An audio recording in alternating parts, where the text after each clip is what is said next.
હવે આગળ વાત કરીએ અમરેલીની તો અમરેલી જિલ્લા પોલીસ વડાના માર્ગદર્શન હેઠળ એન્ટી હ્યુમન ટ્રાફિકિંગ યુનિટે વર્ષ 2014ના એક અત્યંત જટિલ અને વણ ઉકેલા અપહરણ તેમજ પોક્સો કેસમાં અદ્ભુત સફળતા મેળવી છે। લાંબા સમયથી અજાણ્યા આરોપી સામે ચાલી રહેલી આ તપાસમાં 16 જેટલા પોલીસ ઇન્સ્પેક્ટર બદલાયા હોવા છતાં પોલીસે હિંમત હારી ન હતી। આધુનિક ટેકનિકલ સર્વેલન્સ અને સોશિયલ મીડિયાના માધ્યમથી 1800થી વધુ આઈડીની ચકાસણી અને માત્ર એક જૂના ફોટોગ્રાફના આધારે પોલીસે મોરબીના હળવદ તાલુકાના ભલગામડા ગામ સુધી પહોંચી અને આરોપી સંજય રાજુ દેતોદરાને દબોચી લીધો છે। તેમજ ભોગ બનનાર યુવતીને પણ હેમખેમ શોધી કાઢી ગુજરાત પોલીસે સરાહનીય કામગીરીનું એક ઉત્તમ ઉદાહરણ પૂરું પાડ્યું છે। મહિલાની ટીમ પહોંચી ત્યારે આ જે છોકરી ગુમ થયેલ હતી આજથી 18 વર્ષ પહેલાં એમની મળતી જુલતી એક લેડીઝ ત્યાં જોવા મળી, પરંતુ જ્યારે જિલ્લા પોલીસે એમનું નામઠામ પૂછ્યું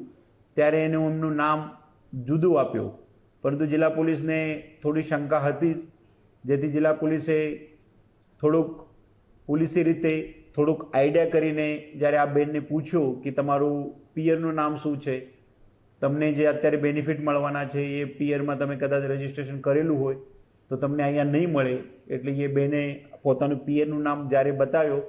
ત્યારે જિલ્લા પોલીસને એ પાકું થયું કે એ જે બેન છે એ જ બેન છે। બેંક એકાઉન્ટની માહિતી આ આરોપીના મોબાઈલ નંબર ઉપરથી આરોપીએ ભોગ બનનારનું જે તે વખતે ગુજરાત ગ્રામીણ બેંકમાં એકાઉન્ટ ખોલાવેલો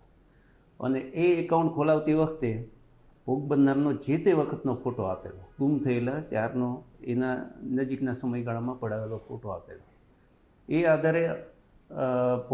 ભોગ બનનાર અને આરોપીની તપાસ કરવા ત્યાં સ્થાનિકે ગયા, પણ એનું ઘર કયો એ નક્કી નહોતું થઈ શકતું। તો એણે પિતાનું નામ બોલી ભોગ બનનાર અને એ નામ ફરિયાદીનું નામ હોય, જેથી આરોપીને પણ રિક્ષા ચલાવવા ગયેલો હોય તેને પણ ફોન કરી વસ્તી ગણતરી બાબતે માહિતી પૂછી અને ત્યાં બોલાવી અને એને અરેસ્ટ કરી ભોગ બનનારને છોડાવી આગળની કાર્યવાહી કાયદેસરની હાથ ધરવામાં